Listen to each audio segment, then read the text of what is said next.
music. I've been doing this thing since I was 4 years old. Hi, I'm Miss Crystal, also known as the Redhead Attorney. I went to law school because I wanted to learn how to protect myself in my music career. I started my law firm because as a record label owner and attorney today, I know what it takes to be successful in this business. You have to be willing to take control of your career, and you have to be willing to do everything yourself, at least in the beginning.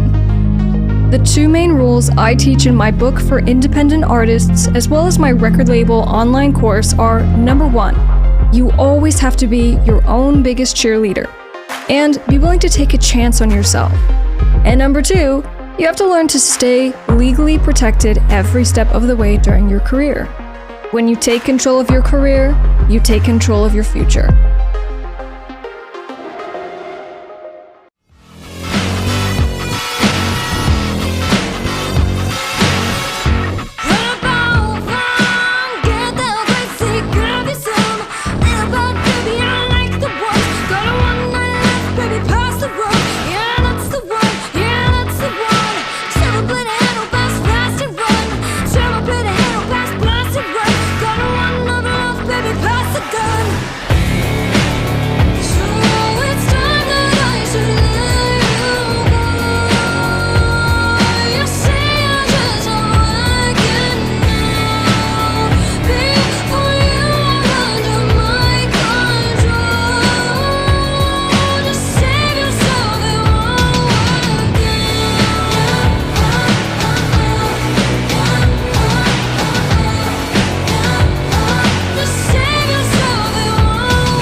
Hi, I'm Miss Crystal, aka the Redhead Attorney, and my law firm helps entertainers and content creators avoid falling off cliffs to their inevitable dooms via bad contracts and snaky business partners. I've always wanted to be a rock star. At age 4, I learned classical piano. At 10, I added cello and also started modeling. At 13, I started writing my own songs. At 16, I started college and also started competing in Miss America pageants to help pay for school tuition. I paid my way through college and with the help of scholarships was able to get out of school loan and debt free. I then became recording artist Miss Crystal and wrote as well as produced my first album, which then led to working with Grammy Award-winning producers, playing huge shows and signing music deals. I always wanted to know how to protect myself legally, so I decided to go to law school. From there, I launched my entertainment law firm and started a record label. In order to share everything I've learned, I wrote a book, rated 5 stars on Amazon, called How to Keep Your Dukes Up in the Music Business, and also launched an online course teaching record label owners everything they need to know about running a successful record label. There are 3 rules I attribute my success to. Number 1, be resilient. Regardless of what the world throws at you, always get back up and just keep going. Number 2, embrace your fear. Never let fear hold you back, because if you never take that chance on yourself, it will be the biggest regret of your life. Number 3, be patient. Anything great takes time, and a lot of it. Create a legit career the right way and always stay legally protected. That's all for now, and don't forget to come say hi on social media.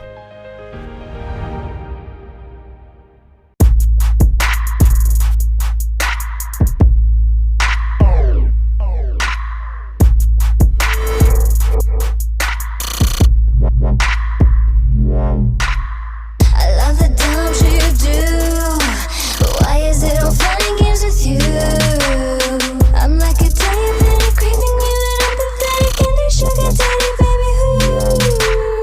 I got a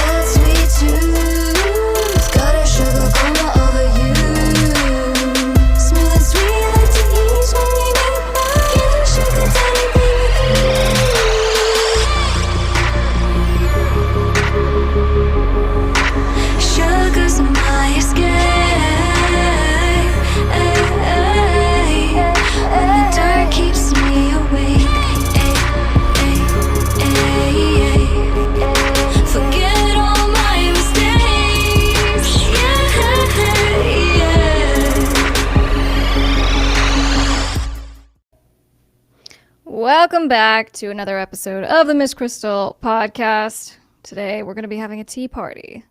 No, we're not. But I was having a tea party with Pandy. That's who's in the Sugar music video with me. I hope you guys are having a great week. We've had a lot of stuff happening this week in the news. And on the law side, I'm getting some interesting calls.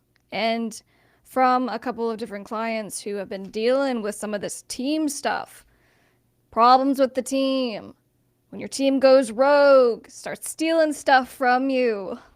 All kinds of things happen. And so that's why I wanted to dedicate the portion of the show where we talk about basically the segment for independent artists, musicians, artists of any kind.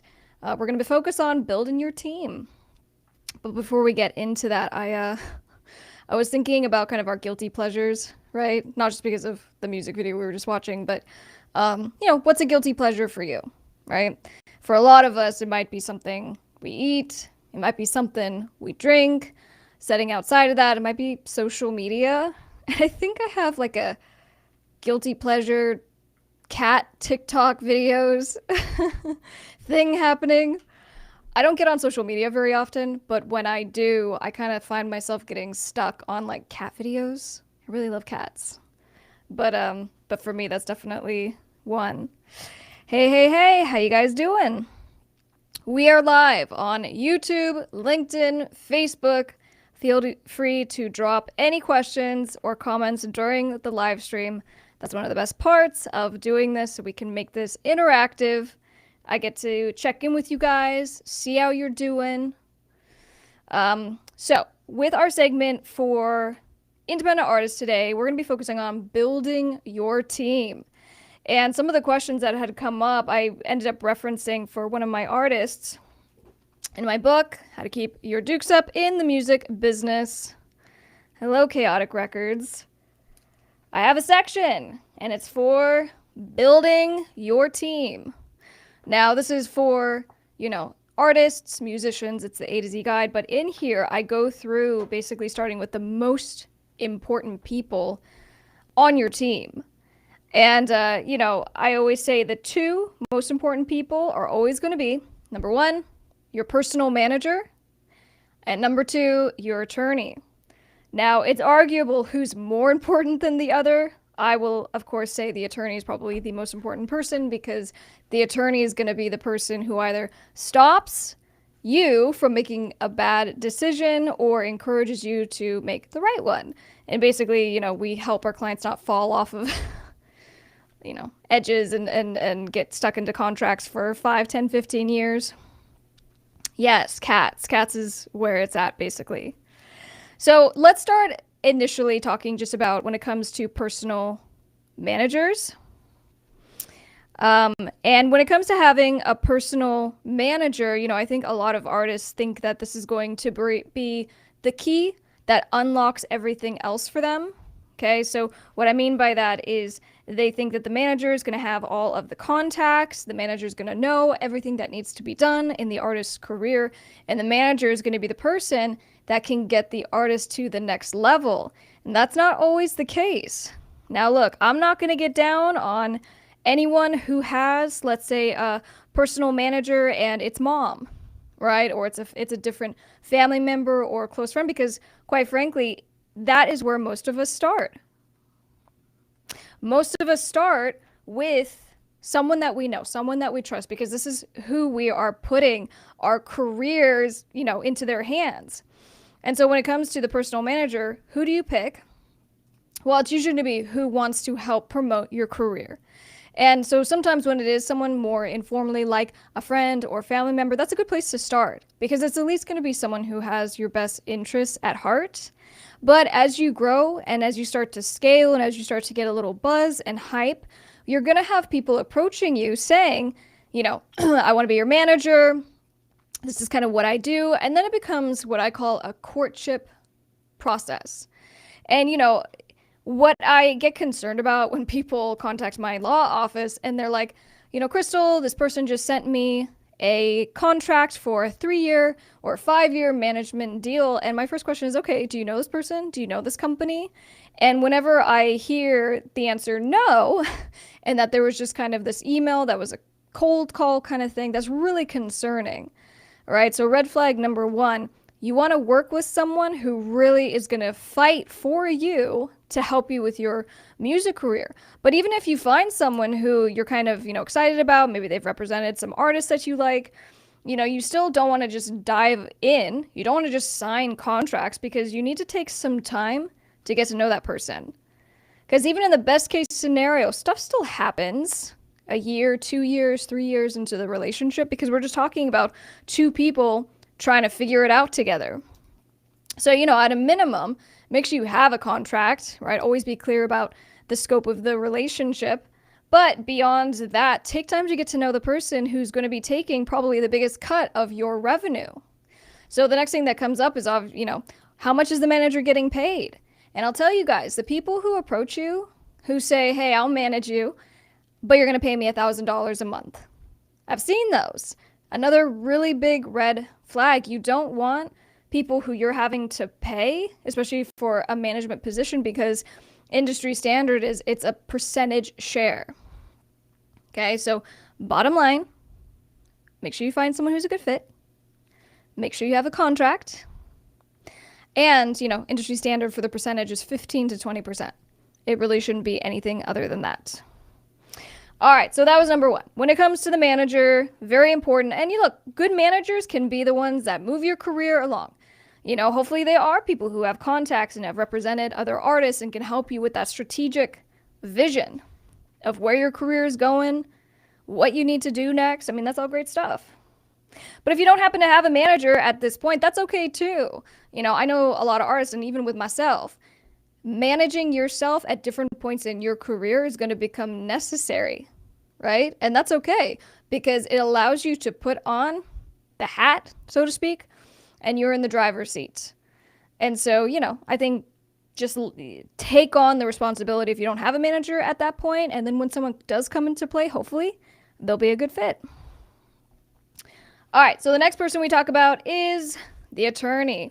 When it comes to kind of building this, boss life, golden team, the attorney is, like I said, the person who is reviewing all of the contracts and making sure that you're not getting into trouble, right? You're not signing away your name, you're signing away the rights to your music, and you're possibly doing it for nothing, because it might not be a good partner or a good record label or a good whatever that, as far as the deal of who you're doing the deal with.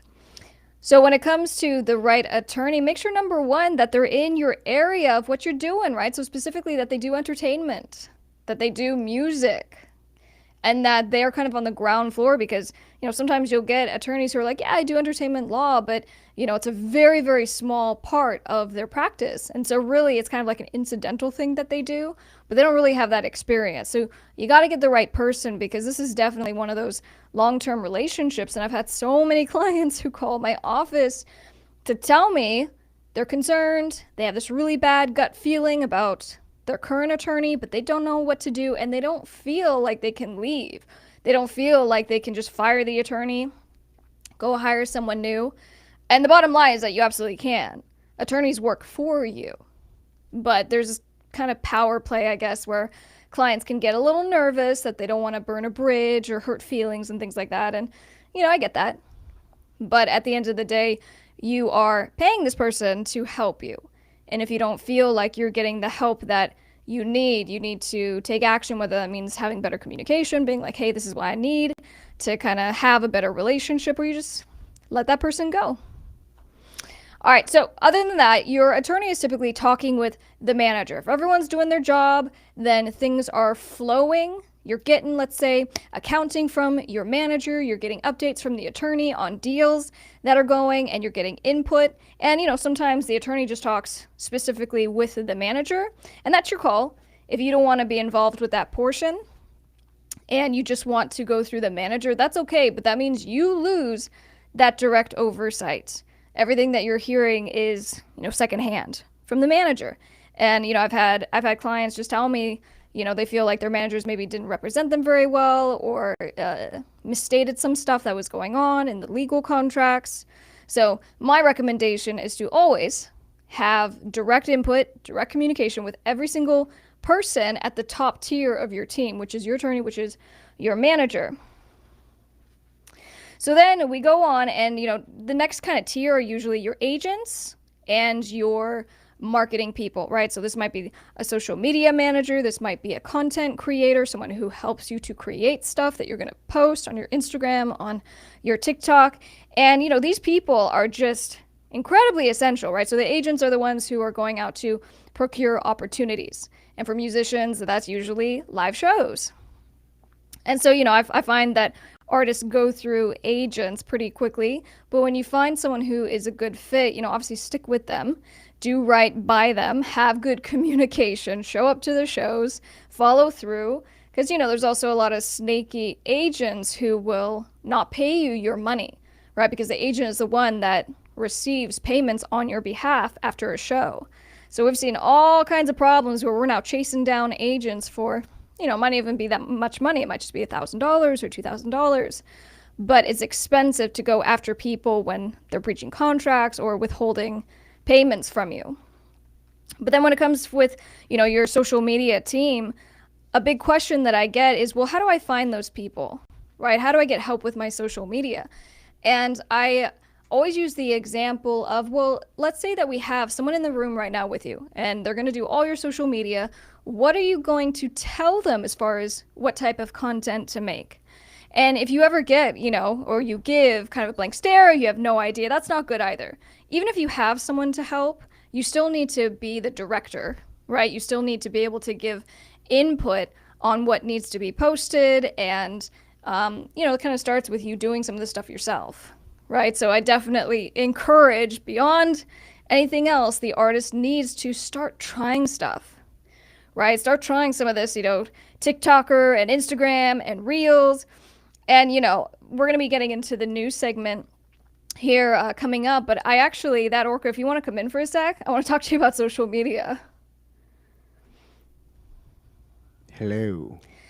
All right. So, I think even with you and when you were kind of deciding to get a little bit more active on social media, as a guy, I feel like men have different challenges. In a way, we're all the same. We all have difficulties. But being a guy, what's one or two examples of challenges you ran into? Oh man, just looking silly. It's it's hard. I'm not like if I had gotten way more into it early on, but I was a late comer over to like social media stuff, like to the Instagram. Like I held out for quite a while before I finally went into it because I don't like it's hard for me to just post about myself and to I feel very I guess I get self-conscious about it. I don't necessarily like taking photos of myself, and it just feels very silly. It just feels the whole thing just feels silly. So but over time, I know that it's an important part of not only just marketing, but what socializing kind of has become, and just Right. what it is. Like it's not going away; it's what it is. So, kind of like you have to get on the bus, I guess. You got to get on the bus. And this is for not just artists, but this is for my record label clients. This is for my music business clients. You got to get comfortable with getting out there and releasing content. And so, one kind of memorable conversation that I had with a client was talking about, well, I got my day job and I'm really busy and I'm really not on social media. I don't know what to post. And so, right off the bat, I was kind of giving ideas. I go, well, for your type of business, this is stuff that could work well. And I would go and I looked at the social media. I go, I'm looking at your stuff right now. I go, these selfies that you're doing look real good. Some of the videos that you're doing talking about some of your kind of side hustle stuff. I go, that's really interesting. And so just encouraging him to do more types of content, but more than anything, just to put out more content. And I know Right. that for all of us, that's the biggest issue and that's the biggest For sure. obstacle. Well, because it's hard. Like it's hard just coming up with things that you want to do. Like if you go to look at my social media, actually it's not very creative. I don't really play the game that much. A lot of my stuff is just like selfies, like here I am, whatever. That's my way of dipping my toe in the water. But like I know what I need to do. I know what kind of content I need to create. I know what kind of content that we create for you. I mean, I could just apply those same principles to myself. It's just about putting yourself out there and just leaving yourself to be very vulnerable because the internet is the Wild West, and people can go hard out there because they don't like, like your hat. So They I they mean, they do. and it's just like, yo, it's not even that serious. I'm just trying It's to funny how like, many people will comment about your hat. They no, either it's like it or they'll say like what are some bands? They'll make references to other bands. What are you trying to be in this kind of band? I don't even know. I'm wearing a hat. So I mean, it's just my Right. style.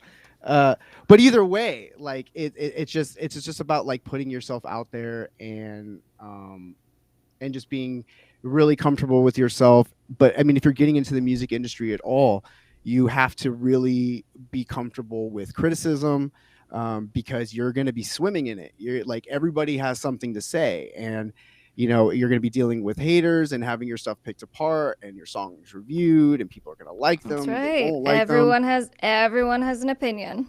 and you really have to develop that thick skin early on, or your dreams are going to get crushed because it's going to be crippling to you. You're never going to get off the ground. So which is why maybe people like me, like I'm more of a producer, and I like being more of the behind the scenes instead of putting myself out there, because maybe I don't have as thick of a skin as you do. You have an incredibly thick skin, like, but it's just just navigating all those factors in social media is tough. I mean, um Yeah, eh, but I think that dealing with haters, dealing with your own kind of psychology and staying positive and blocking out the negativity and all that, that's kind of separate from something like having a social media manager, having someone to help you with content creation. Even if you don't have those people, still Oh, that's start. key. That's absolutely key. Like, I'm the most important thing is you have to have somebody with you to help you create content to get you out there. I know that, one benefit of how we work is just that we are always creating content together. For you, we go out to create the content. We don't just stay, indoors and just, you're always trying new things. And I mean, that's key, but it's good to have someone with you to motivate you, I guess, in the same way, like, it's good to have like a buddy with you when you're trying to work out and stuff. Think of it the same way for your social media and exercising your social media and just getting it going. Get a partner, like, get your girl, get your boy, get your best friend, get your mom to take some photos of you, just somebody that has input. But also studying, right? You want to study what other people are doing and what works, so you can, because I always say the most important thing when you're taking pictures is, you want to leave room for cropping and stuff, but it's the frame up. You know what I mean? Like, you want to make sure that somebody knows what they're looking at when they're looking through a camera. It's Yeah, not like, give back them in the a little day, experience. right? Or just give them just some direction. Back in the day when you had the old fun saver cameras, or didn't have those digital screens where you can actually see what you're really doing and what it's going to kind of look like. You're doing a lot of guesswork. But now Right. there's no excuse. So I'll let you get back to your discussion here. Yeah, so this was a good question. Opinion on vanity metrics. So when it comes to vanity metrics, it cannot impact anything that you do. If you're killing it and your numbers are fantastic every single day, fantastic for you. But for the majority of people, that's not the case, especially when you kind of are starting out, or even, you'll have videos that will go viral. This has happened to me. You have some virality that happens and then it dips. And now you got to climb back out the hole. And now you got to keep testing content and trying stuff, because even things that do well for a period, your audience will get tired of seeing it. And so that's why you have to be kind of creative in the new things that you will try. But at the end of the day, whether you're doing fantastic, whether your post got 2 likes, it's all okay, because what you really should care about is reach. How many people did you reach today? And so that's why I say, if you can post more than one time a day, it's actually better. Even if that means your second post and later in the day doesn't do as well, it still gives you the ability to reach more people, and that's what you should care about.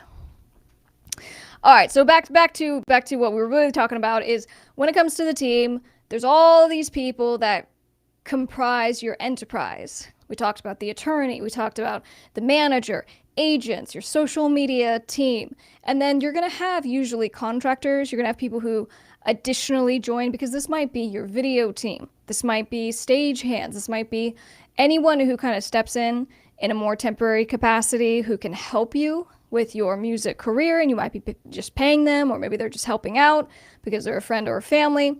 But the other part of your team that you can't ever forget are your fans. right? And I know we don't really think about fans as being part of a team, but they really are. They are the voice of awareness for your project. And so, as much as a lot of us don't want to, post a ton or do live streams, you have to because you are thinking about the fans and you're thinking about that relationship.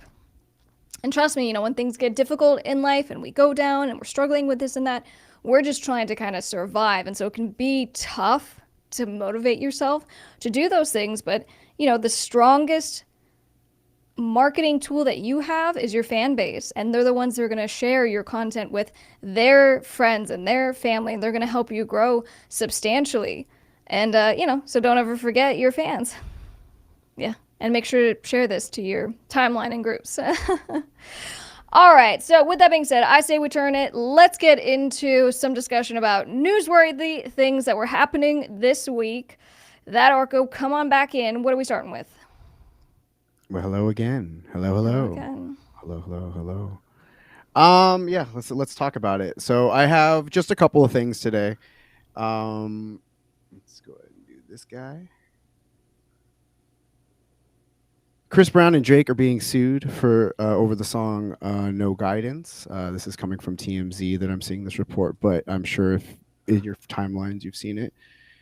Let's take a look at the article. Chris Brown and Drake straight up jacked another artist's work for their hit track "No Guidance," so claim a singer and producer in a new lawsuit.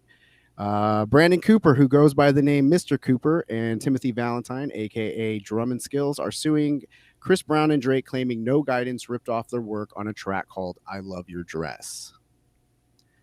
In documents obtained by TMZ, Cooper and Valentine claimed their song dropped 3 years before Chris Brown and Drake's "No Guidance." Dropped in June of 2019, Cooper and Valentine claim an analysis of the beat, lyrics, hook, and rhythmic structure demonstrates that No Guidance was copied, or at the very least, principally derived from "I Love Your Dress." All Specifically, the right. singer and producer claim their track has got the lyrics she got it," repeated 16 times, while Chris Brown and Drake has "you got it, girl, you got it" at least 11 times. Cooper So and Val. let's talk about Yeah, go that ahead. for a sec, right? So last week we touched on and we discussed copyright infringement. I know we talked about Nickelback, what's going on with their lawsuit. We talked about the Katy Perry lawsuit, and we were discussing how there have been these really important copyright cases that have been decided that have caused some concern. And part of the concern is some of these things are just so generic, right? So some of these melodies that might be so Right. generic. So going back to what you just said, so there was a phrase Yeah. in the other song, she got it, and then in Chris The Brown and Drake Drake, song, right. you got You it, got it. girl, you got You it. got Is it. that generic to you? It's completely generic. Like, and I got to tell you, I mean, I played both. I listened to both songs earlier, and it's the craziest. To me, it's one of the craziest claims because they don't share anything that sounds similar. There's a little part that kind of is similar, but it's so just generic sounding to me that literally I could probably go and find 50 songs that have she's got it in it. So yeah, it's pretty crazy to me. It seemed pretty cut and dry to me, but these cases go on. So Well, you were saying before how it takes a lot to for even for an attorney though to take these cases, right? Because it has to be kind of worth it. They really have to have a case, right? yeah, I mean, one of two things is going to happen, right? So we know that there was, in fact, a lawsuit drafted and filed. And so, for any lawsuit, you're definitely coming out of pocket right out the gate. Right. Now, there are some attorneys that will do contingency, right? So, contingency is you're going to hire me and I'm only going to get paid based on what I win for you. And so, if I don't win, you don't have to pay any of my attorney's fees. Not a lot of entertainment and, It litigation would have to be a attorneys. slam dunk, right, for an attorney to do that. You would think that, yes, I would at least say for if my you're gonna take office, you'd have if to. you were gonna take it on contingency, you'd be like, oh my gosh, like you certainly did. Like you'd have to have phone records and emails proving stuff, right? Yeah, and it's definitely a different kind of analysis. So for example, right, like personal injury attorneys, they take and do contingency all day long because there's a much higher likelihood they're just going to settle out because they're dealing with a ton of insurance companies. So they're Sure. happy to take it on contingency because they'll get a payout of 1 million. They're cool for the next, 100 cases that don't work out. But when it comes to a copyright litigation attorney, it's different. Now we're going to be in litigation and you just have to know whether the other side can pay. But that's also why these big stars have targets on their backs. Now, I'm not saying that this guy's claim doesn't have any merit to it. It might be a slam dunk. I haven't seen the evidence. But at the end of the day, it is something that these celebrities have to deal with because, you still have to go through the process. If I sue you, that Orco, whether I am making it up or I have a valid claim, either way, we still got to go through the process and I get to have Sure. my day in court. Sure. And I mean, and I mean, I guess that's a really good thing, though. I mean, in some cases, when it's a good thing that artists have rights and writers have rights to bring these things to a court of law. Sometimes it works out and sometimes it doesn't, and but it's good that at least we have that option to do that. Right. All right. Let's keep reading. Where are you at? Cooper and Valentine. Cooper and Valentine claim even non-expert listeners can see and hear the similarities, claiming Chris and Drake deliberately exploited "I Love Your Dress" and even taunted them with a lyric about "Flew the Coop," which Cooper claims is a play on his nickname Coop. The singer and producer are suing for copyright infringement and are looking for big damages. We reached out to Chris Brown and Drake's camp, but so far no word back. Yeah. So now they have the train has left the station, right? So now that the complaint has been filed, there will be either an answer or there will be some other kind of filing, such as a motion to dismiss by the other side. But they're still going to have to go through the process. But here's the thing: if you can prove copyright infringement has occurred, you guys have heard me say this before, there are statutory damages, right? So we say statutory damages are like if you're speeding. That Orco is speeding down, the freeway. He didn't mean to speed. It doesn't matter, right? It's an automatic strike. You already broke the law. So whether you intended to or whatever, it's going to happen. So that's what it is for copyright law as well. So if we get copyright infringement determined, that we can get those damages, and it can be up to $150,000 if it's willful. It's tough though. It's tough when you feel like you're an artist that's been ripped off, but then it's tough when you're an artist that you create this song that hits, and then you have people just coming out of the woodwork, questioning your integrity with a song. But sometimes things happen, and like you say, people a lot of times also just settle out and just to make it kind of go away, and you see a lot of names just being added to songwriting credits later on. Yeah, no, I love this. We just had a comment from Mr. Cooper. So Mr. Cooper, we were just talking about Mr. Cooper, the songwriter, suing Drake and Chris Brown. I don't think you're him, but nice to meet you. All right, that Orko. What do we got next? So next one is pretty crazy. Let's check this up here. How the Friday the 13th lawsuit could change Hollywood. Now, wait, Um, before you get into it, tell me about your experience with Friday the 13th. When you first saw it, what's your feeling about the franchise? I mean, I watched them. I probably have seen most of them. I thought they were cool. I mean, they're a lot cooler. I don't think in my adult life I have watched any Friday the 13th, but I know like in my like teens and stuff, I did all the Friday the 13th and Halloween's and Nightmare on Elm Streets and all those different franchises. I mean, they're cool, but like I don't have like a huge deep connection with any of them other than I liked them and they were cool, but I haven't watched any of them in my adult life. Okay, well, nonetheless, a giant franchise. And actually, before we get into the article, so Mr. Cooper is saying he's in fact Mr. Cooper from the article we just read. Do you see that? Oh, That's very interesting. well, let's I mean, I could totally send him a link to the stream if he wants to jump on cam and discuss his situation.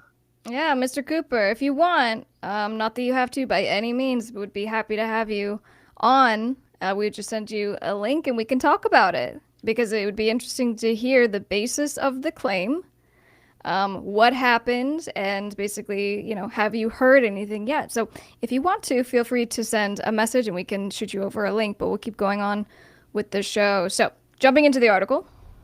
Okay, so I'm just going to go ahead and go through it. Friday the 13th writer Victor Miller has been awarded the film franchise's domestic rights. Here's how the lawsuit ruling could change Hollywood. The rights to Friday the 13th have officially been ruled in favor of writer Victor Miller, and it could well inspire significant changes in Hollywood. The rights to the 1980 horror classic Friday the 13th have been under contention for some time, with the film's writer Victor Miller attempting to regain the rights to the film that spawned the iconic franchise. The film's director-producer, Sean Cunningham, argued that Miller's work on the screenplay was on a work-for-hire basis, meaning that he was ineligible to terminate copyrights, essentially that the rights never belonged to Miller in the first place. In 2018, Let me jump in there really fast. So, guys, when we say work for hire, that's a copyright, the Copyright Act lingo or copyright law lingo. And when we say someone is a work for hire, we hired them, we commissioned them to make something for us. Now, here's basically what you need to know. When it comes to copyright law, you automatically own the copyright in the thing that you made, right? So I'm making notes right now. I have a piece of paper. What I wrote right here, I have the copyright into. So same with music. If I record something onto my phone, if I record something in my studio, I own that. So we're talking about a screenplay writer. As soon as he made the thing, he owns it. So what they're saying is we hired this guy and he's a work for hire. So therefore we own it. Now, that article is going to keep reading this here in a sec, and you're going to pay attention to some key words. If you're work for hire, you're either an employee, right? So you are employed by that company or that person, or you're an independent contractor. Either way, and especially if you're an independent contractor, you need to make sure you have an agreement saying what the relationship is, saying, hey, boss, I'm going to make this thing, but I'm assigning that copyright to you.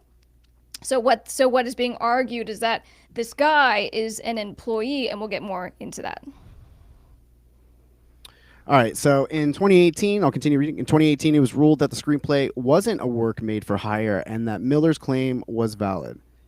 When Cunningham appealed the decision, it seemed that the rights to the film would remain mirrored in litigation, with some fearing that the lawsuit would kill the Friday the 13th franchise. But now has been definitively decided that Miller owns the rights to the film. The latest ruling deems that Miller is an independent contractor, not an employee, meaning that he has authorship rights over the original film's screenplay. This mirrors the ongoing legal issues of Disney and Marvel over a number of characters, something which has long proved to be a barrier of the ever-growing MCU since it dating back to before its conception.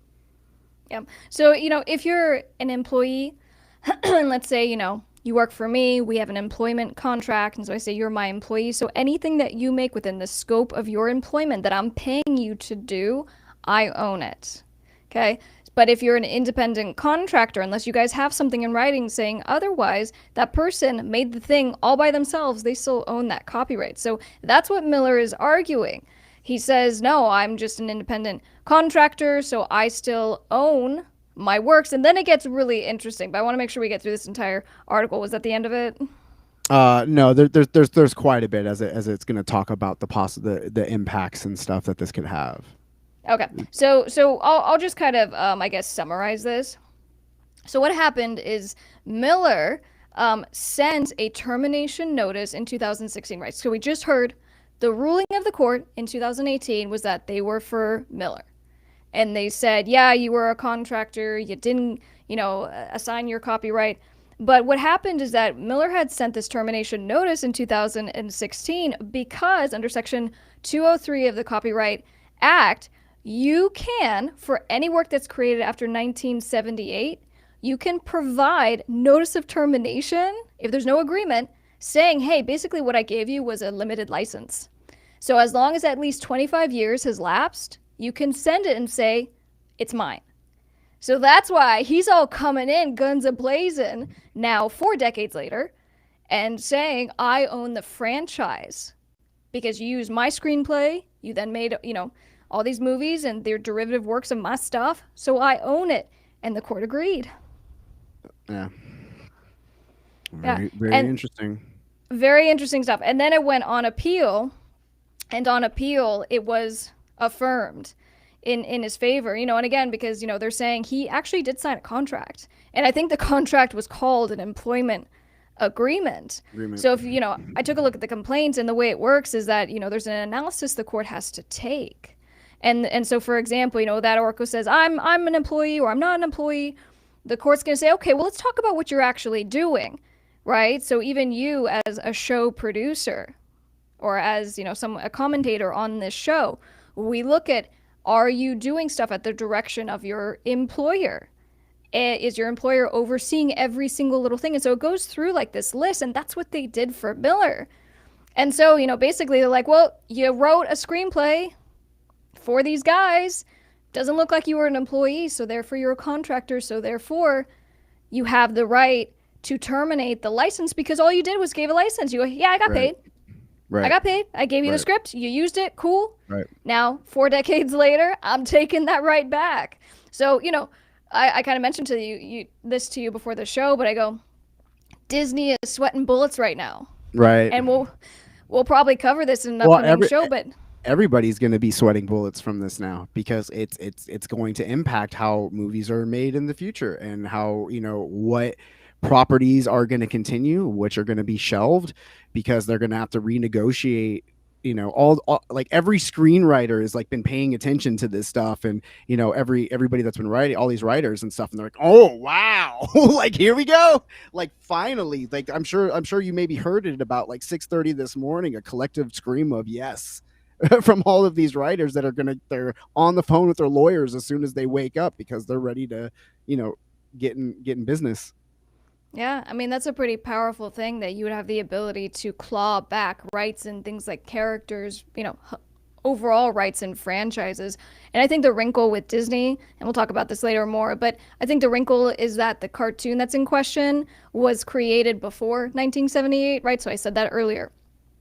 Any work that is created in 1978 or after, this right under Copyright Act now exists. As long as 25 years lapse, there was only a limited license given, the writers can come back and say, I revoke that license, and so they take control. So for Disney, it's a slightly different situation because of the year, but it's gonna be interesting. Yeah, no, you totally need to do like a whole show just on this, or a whole thing just on just what the impacts of this stuff can be, and because it's pretty interesting. Yeah, so Jules says this is a win for the little guy against the big corporations. Yeah, I mean, but this is gonna hurt too. So let's take it for a second on their side, right? So we have hired someone to, and we paid them. We paid them good money. There was clear understanding, and now we've built this massive franchise on that script. Equally for them, is it fair that here 4 decades later, because they failed to get that proper contract, giving that assignment of the copyright and ownership, that, the screenplay writer gets to come back and be like, sorry, I'm taking it over now. Arguably for their defense, no, that's not fair. That's not right. But also, guys, I mean, we've talked about this as far as get everything in writing. Sure. These problems happen for our record label clients, for our artists, because you hire people all throughout the life of your career. And when you don't have that contract saying, hey, I assign ownership to you in perpetuity, that person can always come back later for many reasons and make life hell for you. So get a contract. For sure. And then I was just gonna say, like, if like as somebody that's doing this, I think it's, or as a, if you're a writer and you were, trying to get this, I think it's good, because a lot of times these writers are not paid. They're paid, but they're not paid great, and they're literally coming up with the ideas and the stuff that makes the films or the TV shows or whatever it is great. And for decades, they may have gotten their $100,000 for the script, or just because they were desperate to get signed by whatever, or maybe they were under contract for a bunch of scripts, and they had to piece their contract and hand stuff in, whatever their deal is. But these guys that are just producers are making hand over fist money forever, and continuing to get things off something that somebody else created that they paid pennies on the dollar for. So I mean, there's something to the the general idea of fairness, I think that that also kind of comes into play as well. Well, we'll definitely be But keeping. that's me also living in a utopia, in the perfect world. There's fairness, so Yeah, and I it's don't not know. necessarily the reality of business, but I don't know if Miller's going to come back to the table because obviously he's not the one that's been running this franchise, and so it's going to be interesting to see how it plays out as far as do they come now to a new understanding as far as right, operations and distribution and how that's all going to work. Because really, it might just be now he's cut into the deal. Now he gets that profit sure, participation, and and that's pretty good reasonably. too. Reasonably, and I'm sure that's, and at the end of the day I can imagine that's just what these writers want. Like they just want a little more participation, you know what I mean, especially if something is successful, and if something, it's a one in a billion shot, something you can build a successful movie, and then to build a successful franchise off of that successful movie. Like I can't, like, you know, a lot of movies don't get past one, two, three, maybe, but, like, you know, I mean, how many Friday the 13th have there been? Like nine. Like, so it's, Right. you know, it's a different thing. So, Yeah. So but that's going all, back that's all to I got for that stuff. yeah, and I'll just say, going back, so we did hear from Mr. Cooper, and I saw a few questions come by. Did we cover the Drake and Chris Brown suit just yet? Yes, we did, but we'll be reposting this on YouTube, Facebook, and Redhead Attorney on LinkedIn, and we even had the plaintiff, Mr. Cooper, who dropped in. And we invited him on the show, but he did say my attorneys advised me not to answer any questions. Fair enough. But there's a Billboard article that we should check out, and he'll also be going live tonight at 10. So, very interesting stuff. So, guys, earlier we talked a little bit about your team. If you want to dive in, you're an artist, you're a rapper, a singer. I cover all of this in the book. I talk about really everything about your music career, but specifically your team, because you got to grow with the right people. When you run into problems and people are stealing your money, because guess what? It was your manager, and your manager is in control of your finances. You haven't seen any statements in multiple years. You haven't gotten an accounting, and then the manager is just saying, oh, there's just so many expenses, but you have no idea where your money's going. That's never good. And so, not to say that maybe there's some shady kind of business going on, but you need to know what's going on in your house as you start to build and as you start to pull people on in. So definitely check out the book. I'll post a link down below, but you can just go to topmusicattorney.com to get that. And Mr. Cooper, if you're still watching this, you should definitely send me an email or just message me on this platform. I think that would be fine. You can go through topmusicattorney.com, I believe. You can get our email. It's at the bottom of the page. Be interesting to get your side of the story. All right, if you guys haven't already on YouTube, make sure you subscribe, like this video if you enjoy these live streams. And my cat is like literally biting my foot right now. This is what happens when you let your cat on set. Casual. And then, on social media, my handles are Redhead Attorney. You can follow that Orco. And we appreciate you guys being here. We will see you on the next one. I'm Miss Crystal. Bye, guys.